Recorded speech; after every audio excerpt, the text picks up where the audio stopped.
Olá, sejam bem-vindos ao Angonese Agro Insights Podcast. Hoje estaremos fazendo um podcast e sempre tentando buscar e trazer pessoas muito relevantes para o dia a dia do agronegócio e alguns assuntos que realmente façam relevância no dia a dia e pessoas, com certeza, com muita experiência no campo. Então, Angonese Agro Insights, buscando sempre fazer o melhor para o campo. Então, logo nós vamos dar início aqui, onde é muito importante estar trazendo assuntos de relevância na cultura, e nós vamos estar informando na sequência o que traz um grau de importância dos assuntos hoje no campo. Então, hoje, dia 8 de janeiro de 2026, com esse podcast, grande oferecimento Angonese Agro Insights, estratégia que gera resultados. O que nós temos aqui na tela são os contatos que nós sabemos que são muito importantes para estar interagindo no dia a dia. Então, aqui à esquerda, o número do meu telefone e o QR Code para contato. Aqui logo abaixo, o canal no WhatsApp, onde podemos estar interagindo aí no dia a dia. Aqui o canal no LinkedIn, a página no LinkedIn, onde nós podemos estar fazendo acesso. Aqui o link direto, o QR Code para entrar no meu LinkedIn pessoal, então fique à vontade aí para estar entrando em contato. E mais aqui abaixo no YouTube. Dando sequência, o nosso assunto de hoje, mercado e aplicação de glifosato na cultura do milho. E quero trazer o nosso convidado especial de hoje, o RTV DECALB de Toledo e região, aqui no Paraná, Aguinaldo Begnini. Então já vamos fazer a entrada aqui do Aguinaldo na sequência. Alô, Aguinaldo, bom dia. Bom dia, André, tudo bom? Seja bem-vindo. Uma gratidão enorme tê-lo presente aqui. Eu acho que sua câmera, não sei se está aberta. Agora está bom. Uma gratidão enorme estar aqui no nosso Angonese Agro Insights Podcast. E só colocar aqui na tela, já apresentando aos nossos pessoas que estão acompanhando aí, vão acompanhar no YouTube, no LinkedIn, no canal no WhatsApp. Então, o nosso convidado de hoje é Aguinaldo Begnini, RTV aí do distrito de Toledo, no Paraná, em região. Aguinaldo, se puder se apresentar um pouco mais, se quiser ficar à vontade de contar um pouco da sua história, vou deixar aí aberto para você. Claro que sim. Obrigado aí pela oportunidade, André. Bom, eu sou natural de Toledo, né? Sou da região. Iniciei meus trabalhos aí profissionais em 1993 na Cargill Agrícola, né? E depois foi admitida aí pela Monsanto, né? Foi adquirida pela Monsanto. Depois a Monsanto, por sua vez, adquirida aí pela Bayer, né? Onde eu estou atualmente, né? Então, tenho 33 anos de mercado. Trabalhei 11 anos na área de manufatura, de produção de semente de milho híbrido, e estou aí há 22 anos no time comercial da Bayer, a qual representa a marca DECALB atualmente, né? Estou há 14 anos em Toledo, também passei por São Paulo, passei pelo estado de Goiás, Minas Gerais, Cerrado Brasileiro. Então, essa é a nossa experiência sempre com a cultura do milho, né? Certo, certo. Bom, então, uma gratidão enorme de tê-lo aqui novamente, o nosso Angonese Agro Insights Podcast. Aqui na tela pode ver aí que nós temos aí os contatos que podem ser realizados. E, Aguinaldo, obrigado sempre aí, eu tive a grande oportunidade de estar compartilhando a região aí juntamente com você. E aí trazendo para o pessoal aí que está nos vendo, está nos escutando, Aguinaldo, muito conhecedor da cultura do milho, como falou, e a gente sabe que para produzir é muito importante ter conhecimento e estar no campo juntamente do agricultor, conhecer o seu mercado que atende. E o assunto, só para a gente colocar aqui na tela, de início do nosso podcast de hoje, mercado de milho e depois, na sequência, a aplicação de glifosato na cultura do milho, que são das primeiras práticas no controle de plantas daninhas que nós vamos estar fazendo na cultura, claro que juntamente, em conjunto aí com percevejo e cigarrinha, mas para deixar esse tópico de hoje aqui, então, Aguinaldo, fica à vontade para falar um pouco mais em relação ao mercado da cultura do milho e depois nós damos sequência aí na questão do uso do glifosato. Muito bem, André. Bom, o mercado é uma coisa assim bastante difícil de se ler, né?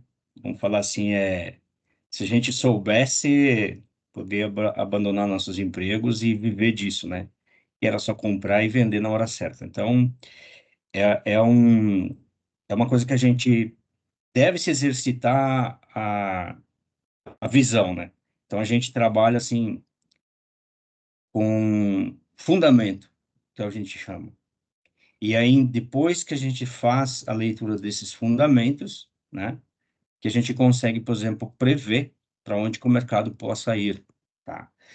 Então, pensando na cultura do milho, pensando no grão cereal, né, já produzido pelo agricultor, uma coisa assim é bem cristalina. O produtor ele não pode pensar em vender milho no momento da maior oferta. O que que eu quero dizer?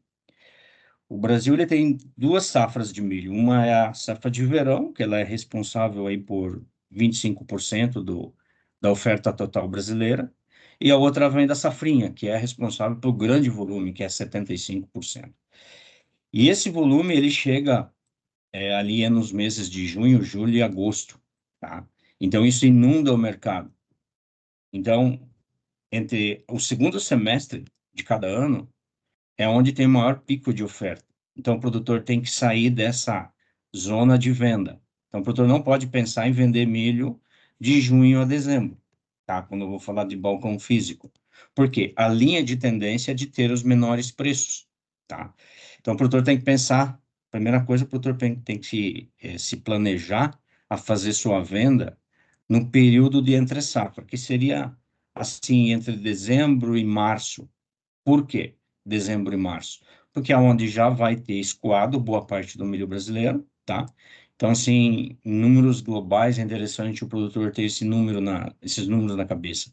O Brasil produz 130 milhões de toneladas de milho, atualmente. 30 milhões vem do verão e 100 milhões vem da safrinha. A nossa exportação média nos últimos anos está sendo entre 40 e 50 milhões de toneladas. Tá? Esse ano vai exportar 45 milhões de toneladas. O corredor de exportação ele começa a partir de julho, junho, julho, agosto, setembro, e assim vai até janeiro. 30 de janeiro fecha o corredor de exportação e abre para soja. Então, o que há de se exporta até 30 de janeiro. Então, esse mês vai ser um mês de fechamento de exportação do ano milho.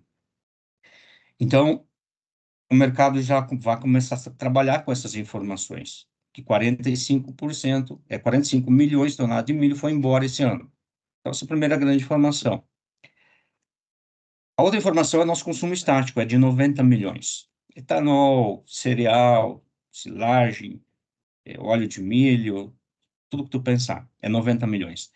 Se você somar esses 90 milhões com os 45 milhões, já nós temos um número que dá 135 milhões, que é a produção brasileira. Então, esse ano nós vamos ter, a partir de agora, um mercado bastante ajustado entre oferta e demanda, e basicamente nossa grande oferta ela foi embora. Então, agora é momento de escassez de milho. Então, a linha de tendência de agora até março, abril, nós devemos ter uma reação no mercado local de milho, tanto aqui no Oeste do Paraná. É possível que Bolsa tenha um pouquinho de ajuste, e se a gente olhar a Bolsa hoje, a gente já consegue ver que o mercado está operando nos contratos de março, que é o que vai valer a partir do dia 15 de janeiro. Sai o contrato de janeiro e entra o contrato vigente de março. Esse contrato de janeiro hoje está 69 e o contrato de março está 73. Então, dá R$ 4 de diferença aí de preço, né? E é interessante a gente olhar que a bolsa é um balizador, né? Então, Vamos falar assim, não é só lá. E a gente tem um spread, né, que é interessante o produtor também olhar esse lado, né? Então, são várias coisas, os fundamentos que a gente olha, né? Então, a Bolsa hoje trabalhando com o patamar de 73, hoje nós estamos R$ 55 aqui no Oeste Paraná, dá a diferença de quase R$ 20, são R$ 18 de spread, ou seja, a diferença do preço mercado que físico, tá? Pedra versus Campinas. O normal deste valor é em torno de R$ 10, tá? Então, se você pegar e pensar que o mercado está operando a 73, contrato de março, que é o que vai valer a partir do dia 15 agora, se você tirar R$ 10 ou R$ 13 que seja, nós vamos ter os R$ 60, né? Que é o que eu acho que o preço do milho deve angariar aí a partir do final de mês de janeiro, fevereiro.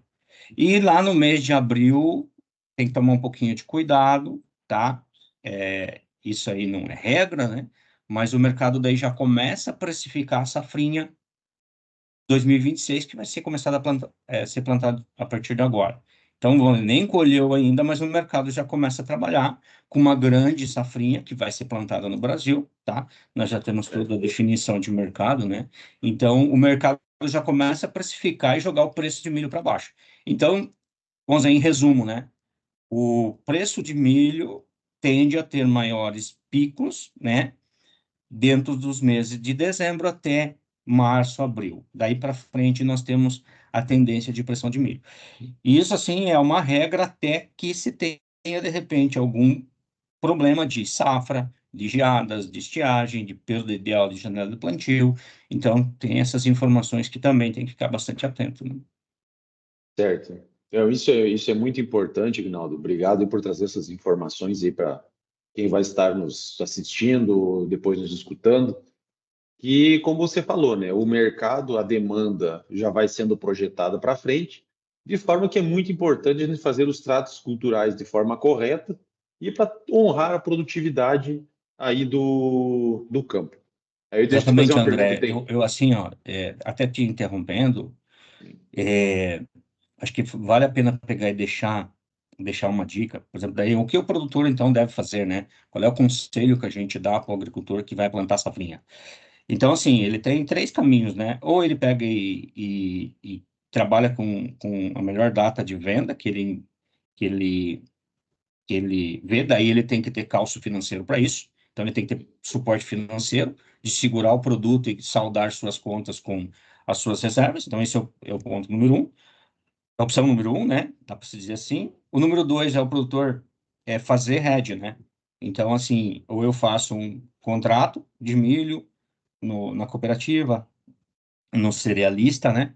A ser cumprido lá na frente, né? Então, qual que é a melhor forma, as melhores datas de fazer esse contrato? Normalmente é onde tem os maiores picos de preço.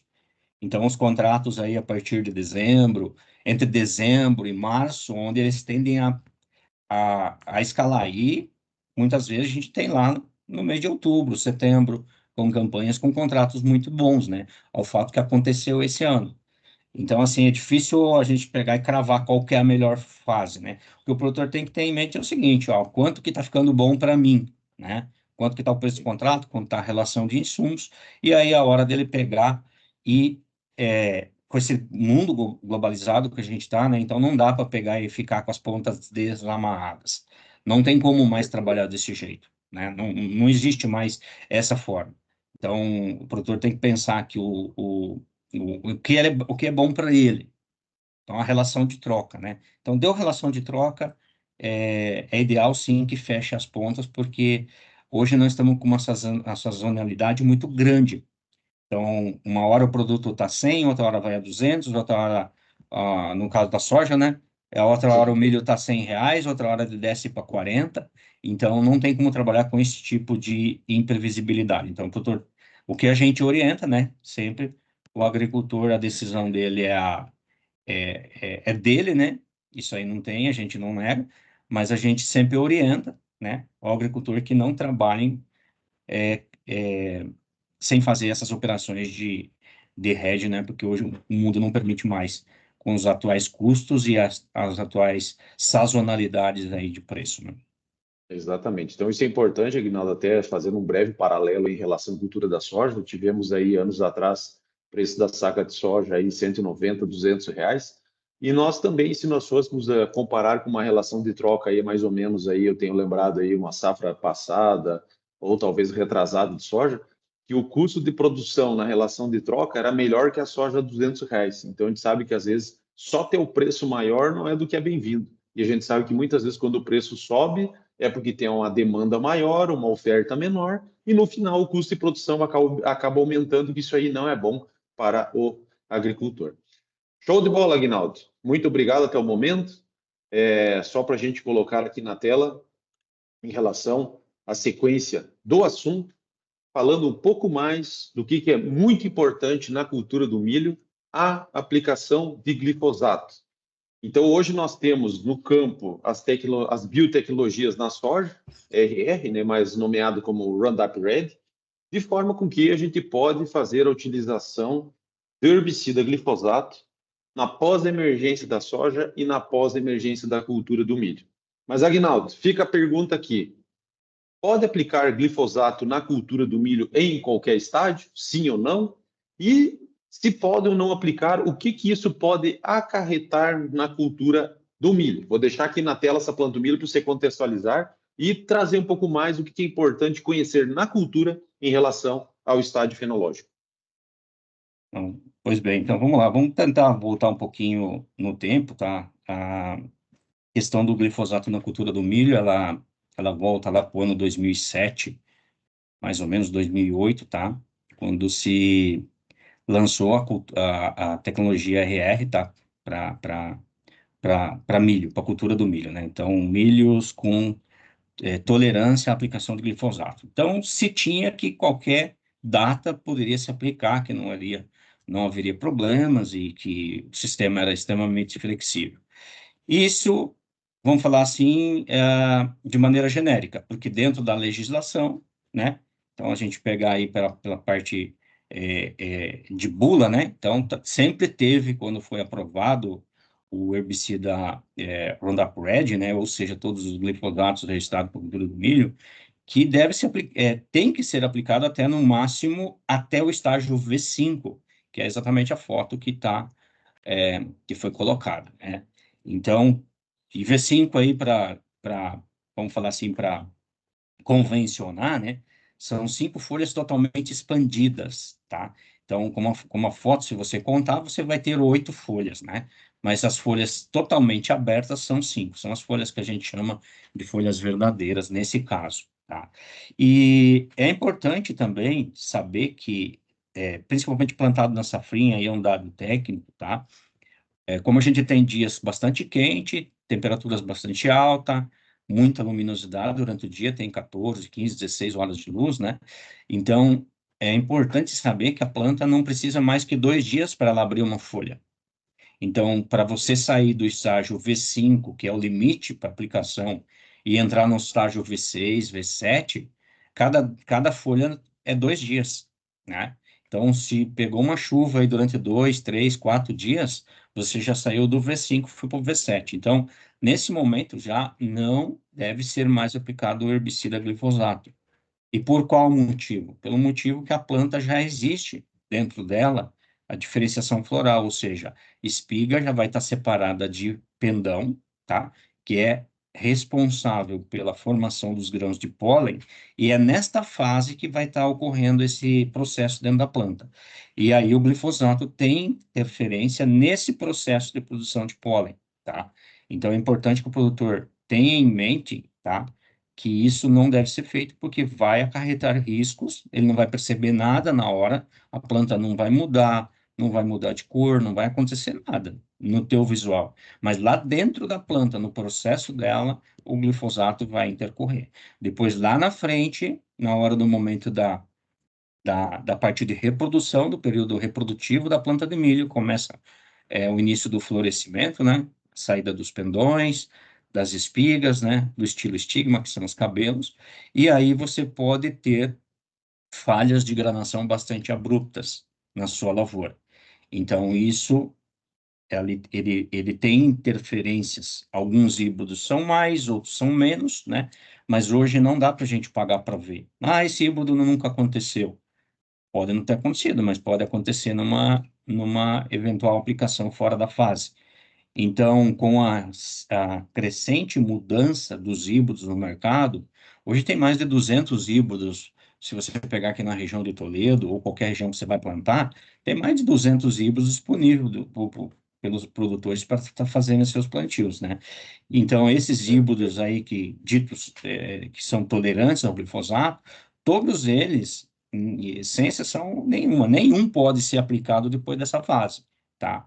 Embora tenha híbridos que a gente já conhece, tem um pouquinho mais de sensibilidade ou não, mas o produtor não pode pagar para ver isso aí. Então, ele tem que fazer o glifosato até a fase V5 a não estar exposto para esse risco. E um outro, vamos falar assim, um outro motivador dele não fazer isso, que a cultura do milho você tem que limitar as ervas daninhas já no início, né? Que não, senão você mata por vingança, né? Aí já Sim. competiu, né? Então, a gente até recomenda o produtor que faça a primeira aplicação do glifosato, já na primeira aplicação que ele vai fazer para percevejo barriga verde, né? Então ele já dispara a aplicação do glifosato, a planta vai estar em V1, V2, né? Então já faça isso aí, porque vai evitar dele estar, de repente, entrando em fase não recomendada. E aí, André, até pegando um caso desse, e se acontecer de espaçar a fase V5, né? Qual que é a atitude que eu tenho que tomar? Deixar a erva daninha tomar conta da lavoura? Não. Nós temos outros produtos, né? A base de mesotriona, tem butriona, né? Então tem a própria atrazina, terbutilazina, né? Associado a esses produtos que fazem um controle muito bom também, tá? Então, o produtor tem os meios aí quando acontecer isso, de perder o estágio correto, de isolar o glifosato no barracão, usar em outras aplicações, tá? Em outras safras, né? E optar por outros produtos aí com boa segurança e boa performance. Então, tem como você não deixar seu milho competir, né? Mas fica a dica. Aplica o glifosato nas primeiras aplicações que você vai fazer para o controle de pragas, que daí você já sai sobre esse risco. E vai promover produtividade. Por quê? A mato-competição na cultura do milho, ela pode tirar até 15, 20% do potencial produtivo, né? A depender do nível de infestação, do tipo de erva daninha, do tipo do ano, né? Então, é ideal que, eu sempre prego, né? Que esteja a cultura do milho e só a palha, né, que não tenha erva daninha ali, né? Então é muito importante que o produtor adote essa recomendação, tá? Sob forma de proteger a sua produtividade e também para sair de qualquer risco de falhas de granação lá na frente, né? Então, nós tivemos casos já no passado recente, né, de áreas que até com 50% de falhas de granação, ou seja, o produtor poderia estar produzindo X e produziu só metade desse valor por conta de uma operação feita numa data não conforme, né? Certo. Assim, Aguinaldo, só para tentar ver se dá para ilustrar aqui, mais ou menos 50% de granação, qual espiga representaria? Essa do meio, mas Se qual você poderia pegar ser? essa quarta espiga aí, você já tem aí 50% de falhas, né? Essa quarta aqui que está o código Essa quarta glicêmico? espiga aí, ela já, se você contar essa espiga em relação à última, tá? Aquela Sim. que está bem granada, E- como é que a gente faz, né, para determinar? A gente realmente conta o grão, quantos grãos tem uma espiga normal, né? E Sim. depois faz a mesma contagem nessa espiga falhada. Daí a gente divide a quantidade de grãos pelo que da falhada versus a normal e a gente obtém a quantidade de falhas que aconteceu. Existe um pouco de compensação, né? Porque onde falhou o grão, ele expande um pouco, então ele fica um grão maior, mas ele não consegue suprir aí a ausência dos demais, né? Então, Certo, existe certo. períodos de produção bastante relevantes. Não dá para pagar para ver. É muito caro essa conta, tá? Justamente até, Aguinaldo, obrigado por toda a questão de importância. Então, só para a gente dar uma recordada rapidinho aí do que você abordou, é muito importante, a gente não é impeditivo a utilização do glifosato na cultura do milho, mas só para a gente tentar ilustrar aqui na fotografia, como você falou, mato competição, já tem uma perda. Então, praticamente, se nós formos usar, e eu tive muitos casos, principalmente na safra passada, onde o agricultor utilizou glifosato já com aplicação para o percevejo e acabou fazendo uma aplicação do herbicida mais seletivo, nesse momento aí mais próximo do V5, até porque essa lavoura aqui já está bem adiantada, bem avançada, e se nós fizermos alguma aplicação de herbicida nesse momento, nós já vamos ter efeito guarda-chuva, o herbicida não vai chegar onde ele realmente precisa. Exatamente. E nós sabemos que nós já temos algumas plantas daninhas tolerantes, né? E é importante o uso desses herbicidas. Então, praticamente aqui, quando está o desenvolvimento dessa primeira ou segunda folha, aqui, que já deve ter feito aí talvez até 2 aplicações contra o percevejo, nós vamos aproveitar a logística de aplicação e já poder fazer uso do glifosato. E daqui para frente, havendo a necessidade, a gente vai utilizar outras moléculas de herbicidas mais seletivas aí para a cultura. E tenho certeza que o agricultor não vai querer ter uma fotografia dessa, porque perder uma safra com o potencial produtivo, plantando no momento correto e o clima ajudando, isso aí fica muito a produtividade e com certeza o agricultor não recupera nas próximas safras aí a questão da receita. Exatamente. Show de bola, Aguinaldo. Mais alguma consideração? Já estamos indo para a reta final. Sempre quando tiver dúvida, né, procure um profissional daí da área técnica, né? É sempre melhor perguntar do que fazer na dúvida, né? Então, é sempre o conselho que a gente dá para os agricultores. Nós fazemos bastante o trabalho de comunicação, né? Então, a Decalb, juntamente com as outras marcas também, tá? Todas as marcas estão imbuídas nesse comunicado, isso aí não é de uma empresa só, isso é uma coisa que deve ser, essa é uma atitude que o produtor deve adotar em qualquer híbrido de milho com a tecnologia RR, tá? Que ele vai ser manejado, né? Então, não utilizar o glifosato após 5 folhas, utilizar o glifosato até o estágio V5, né? E aí, dica de recomendação nossa, fazer o glifosato exatamente na primeira aplicação de percevejo, que a planta vai estar em V1, V2, ou vai estar em emergência, tá? Não tem problema algum. Muitas vezes o produtor, às vezes, pergunta, eu posso usar o glifosato com milho recém-nascendo? Pode, sem problema algum. Você não pode usar o glifosato, claro, dentro das doses de segurança que estão na bula, né? De acordo com cada formulação que ele está usando. Então, sempre pergunte, né, ao agricultor, sempre peça informação, ao invés de usar na dúvida, né? A gente está sempre aberto, obrigado aí pela oportunidade novamente, e o que precisar sempre nos contacte, estamos à disposição. Sim. Bom, Aguinaldo, muito obrigado, já estamos quase finalizando. Só para a gente fazer aqui o nosso merchandising aí do canal, onde nós temos aqui esse link, Reserva Inc/Angonese AgroInsights, onde nós já temos as camisetas personalizadas da marca, da empresa, Angonese AgroInsights. Então, já está disponível, fica o link aqui na tela, depois colocamos o link também na descrição, de forma que possa estar adquirindo aí a sua camiseta Angonese AgroInsights, juntamente com o Reserva Inc. Aguinaldo, gratidão total. Angonese AgroInsights fica à disposição aí também. Espero tê-lo aí para a gente conversar sobre outros assuntos aí também na cultura do milho, seja por mercado, manejo de pragas, manejo também de doenças, que nós sabemos que é muito importante dentro do desenvolvimento da cultura do milho. Então, fico à disposição aí juntamente com o canal e também à disposição aí para em outros momentos a gente estar tratando aí de outros assuntos. Gratidão total, tenha um bom dia, sucesso e que as culturas da região aí e a empresa prospere em produtividades. Muito obrigado.